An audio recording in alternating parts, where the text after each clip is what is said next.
He's a good old mate, and he joins us to talk some NBA basketball from ESPN down under here. Familiar face all across our TV screens. He's got such a great job. He's on the sideline at the NFL.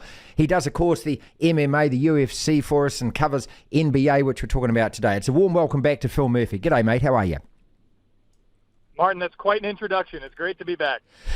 Mate, I look at you on the telly and I just think, you do such a fantastic job and, get to be, at the best seat in the house. That's what we call it when we do these jobs, isn't it, Phil, when you're actually there and you're watching it live?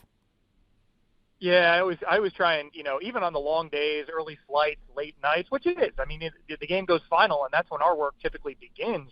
I have to remember for, the first 18 years of my life, this is what I dreamt of, was the ability to do this job at this level. And candidly, I never even thought I could be doing primarily broadcasts to other parts of the world where when I was a young American kid living in Europe, I used to long for watching my favorite teams. And now that there is such a deep, rich fan base for both NFL, NBA, you mentioned UFC as well, in Australia, in New Zealand, it's a tremendous privilege. So it's really, really cool to, consider that, especially now as we get to the best time on the NBA calendar.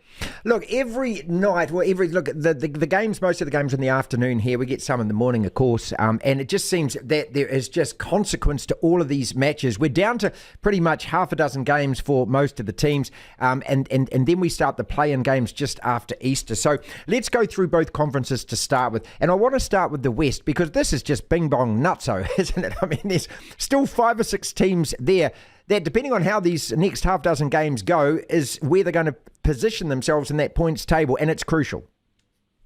Yeah, that's exactly it. If the playoffs were to start today, Phoenix with a 4 seed, and again, Kevin Durant returns today, they would have home court in the first round. They are 3.5 games ahead of Dallas, who, if the playoffs started today, would not qualify for the play-in tournament. Wow. So the margin is that small from 4 to 11. And they're all teams that are talent-rich. I feel terrible for teams like Memphis and Sacramento who are having the best seasons. Sacramento's about to break a 17-year playoff drought. What's their reward in the first round going to be? Might be Kevin Durant. Yeah. If not, okay, maybe it's the Warriors and Steph Curry. Could be LeBron James if the Lakers, get hot and win 5 of their last 6, which they well could. I believe they play Chicago today. So it's the margins are so small and it's so wide open. I was telling Lachlan, the producer of this show, that I'm right now scheduled to travel for the Western Conference Finals, and I can't even begin to decide, should I fly to Denver? Should I fly to Sacramento? I mean, Denver and Phoenix could well be a second-round game. Those are arguably the 2 best teams when they're healthy. So it's so compelling in the West. You could make an argument for 7 teams to make a run to the finals. So you got the Nuggets and the Grizzlies standout seasons, and the Nuggets have already won 50 games. It's so impressive. But when you detail that, and you're talking about championship teams, you're talking about the Warriors. I mean, we know they've won 4 and 8, defending champs, and their home court record is insane. It's 31 and 8 or something like that. Then, of course, Kevin Durant's only played 3 games for the Suns, but we know what he can do. You mentioned LeBron as well. So, Phil, when you're looking at this points table, looking at the fixtures, how do you see it unfolding? Do you even think that what we're seeing right now is probably what we're going to end up with? Well, it should for 1, 2, and 3. There's enough space between Denver in first, Memphis in second, and Sacramento in third. That those should be your top 3. After that, the margins are too small to begin to tell, and then it comes down to matchups. Denver is a terrific home team, but they haven't been great defensively in spurts, and we saw them lose 4 games in a row earlier this month, and it might cost Nikola Jokic an MVP. Right now, he went from odds-on favorite to second best to Joel Embiid with a few games remaining. So that team has defensive question marks. You mentioned how insane the Warriors' home record is. It's as insane the other way on the road. They're 9-29 on the road. Ridiculous. And unless they get to a 4 seed, every round they're going to be at a home court disadvantage.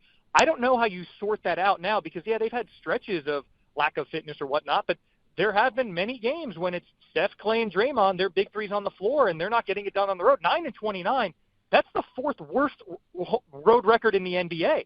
I mean, the only teams that are worse are Detroit, Houston, and San Antonio, all 3 teams hoping for Victor Wembanyama in the draft.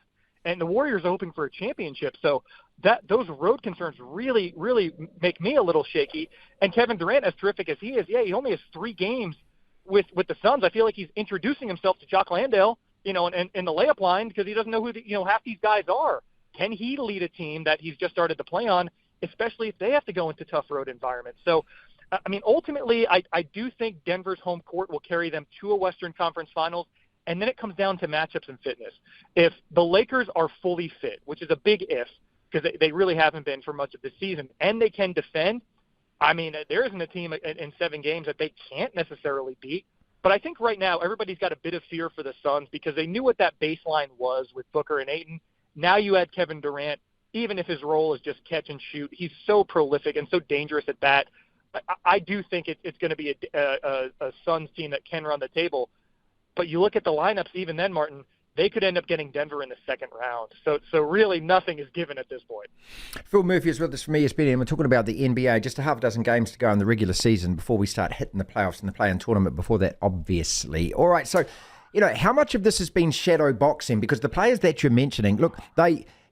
as superstar players they're veteran players and they do carry injuries. And all of these teams, the Lakers, the Suns, the Warriors, look, if they are fully fit, but they haven't been fully fit, as you say, they're not fully fit. And, you're going to have to win 16 big-time games to get through to win that actually chip at the end of this. So have teams been resting players? Have they just been a little cagey about this, knowing that there are bigger fish to fry?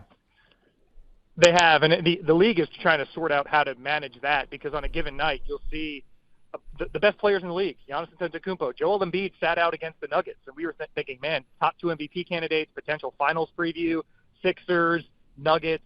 Joel Embiid sat it out, and these guys, nobody's fully fit at this time of year, so it's easy to cite, my hamstring's a little tight, I'm a little under the weather, maybe a little crook here or there, but it's tough for the everyman fan who's paying money to go out and see the best players on the planet, but everybody's success or failure is determined by how they perform in May and June in the playoffs, and they want to be fully rested for that. There's science behind load management.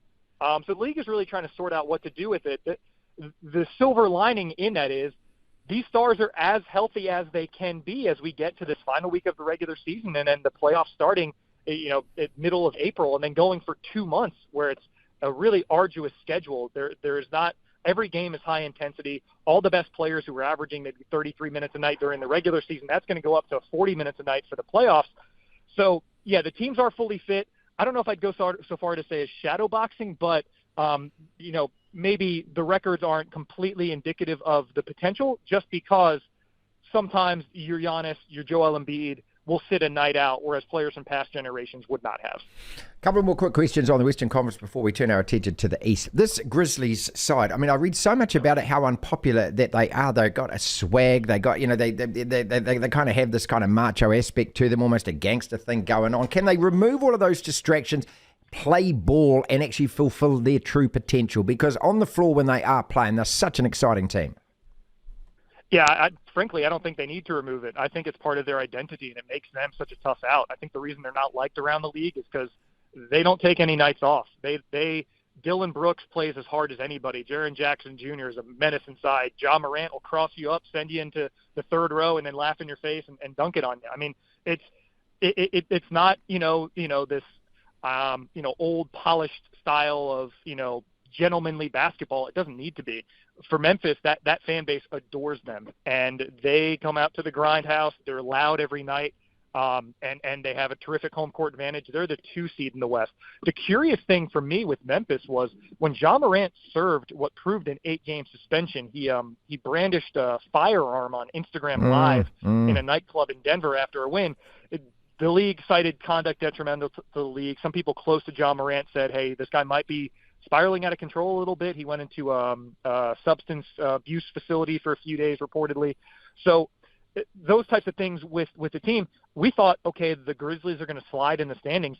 They went on a run without Ja Morant. They galvanized, and they came together. Now you add that talent back to the mix. If that attitude stays external and that abrasiveness stays only at the opposition, that's a tough out. It's a tough place for anybody to go and get a win, Denver included. Because even if it ends up being, say, a Nuggets, Grizzlies, Western Conference Finals, which those are the 1 and 2 seeds as it stands right now, Denver still will likely need to go get a win in Memphis at some point, which is just a very, very tall order. So as long as all of that, energy that you're talking about stays external, I think the Grizzlies will be just fine. It's just we've seen teams in the past with that same posture. It can very quickly become internal frustration if they drop a game or two early in a series. All right, and finally the Mavericks. So they get Kyrie, they got Luka, and they might not even make the playoffs. Let's turn to the Eastern Conference and the Bucks. With their fully fit, and I know that there's always an asterisk beside that, but with their big three fully fit and their rotation, are they still the best team in the league in your opinion? I think they're the best team in the East, certainly. In the league, we have the great unknown of the Suns' ceiling. But as it stands today, yeah, they're the best home team in the East. We've seen them make a run in the playoffs 2 years ago. We saw them lose in a Game 7 to a team in the Celtics who ended up going, deep into an NBA Finals last year. Giannis is such a terrific internal presence. Once Chris Middleton's back in the fold, they just know how to win. And that's it. It sounds like a cliche, but we saw it with the greats in the NBA. Michael Jordan, once he got bounced in the playoffs a few years, once he figured out how to win right around 1991, he didn't lose an NBA Finals. Yeah. Every Finals he went 6-0. LeBron James was kind of the same way. I mean, we say, he's got a losing record in the Finals. Well, he's been to 10. I mean, he's been to a lot. That's a lot of Finals. Man. And Giannis has started to figure that out as well, to where his size, his length, his ability to defend all positions on the floor, his savvy around the basket, his basketball IQ, he really is the complete package. And as much as the MVP race is a two-horse race between Nikola Jokic and Joel Embiid, with Embiid having the slight edge, Giannis isn't exactly a distant third. I mean, he's putting up numbers in terms of efficiency and points and rebounds that we rarely see from any player. So, yeah, if I'm in the East, I'm looking at that as one guy I don't want to play in the playoffs. But in the East, I do think the seeding is pretty reflective of the team's ceilings as we sit here today. Bucks 1, Celtics 2, Sixers not far behind at 3, and the Cavs a team at 4 that I don't want to discount, but it's just going to be it's going to take a lot for Darius Garland and Donovan Mitchell to carry that team through an entire playoffs. In New Zealand years ago, we used to have our milk served in bottles. You probably did. We used to have a milkman come around and deliver the bottles. Now, I'm just saying this because in the bottle, there was a little bit of cream right at the top and then the milk. And as kids, Mum used to give us that cream on our porridge in the mornings. And what I'm saying is that the Eastern Conference to me is the cream, and that their best teams are better, and then the Western Conference would be the milk. Is that a good analogy? I think it's fair. Yeah, I mean, but we could throw all that out come NBA Finals time, only because and fitness is the caveat that's always there, but it does come down to matchups. And for the Celtics, for example, they have really struggled for whatever reason this season against the Knicks. And if I'm Boston and I'm looking at the Eastern Conference ladder, I'm smiling because it's very unlikely the Celtics are going to play the Knicks in the playoffs. It would take the Knicks to beat the Cavs and then probably the Bucks to get to the Celtics. But as it stands today, I do think if we were to name, if you and I were to sit here and go through the, 8 teams that could realistically win an NBA championship and rank them, I would say 3 of the top 4 are in the Eastern Conference. Maybe 3 of the top 5 perhaps in the Eastern Conference, with Boston, Milwaukee, and Philadelphia, only because Joel Embiid on any night can go for 40 and 15 and just change a game. But it does feel like that's the situation this year, only because we've seen these teams, the 2 at the top in particular, represent their conference each of the last 2 finals. Whereas in the West, your last 2 Western Conference finalists or Western Conference representatives in the finals are currently 6 and 4 respectively.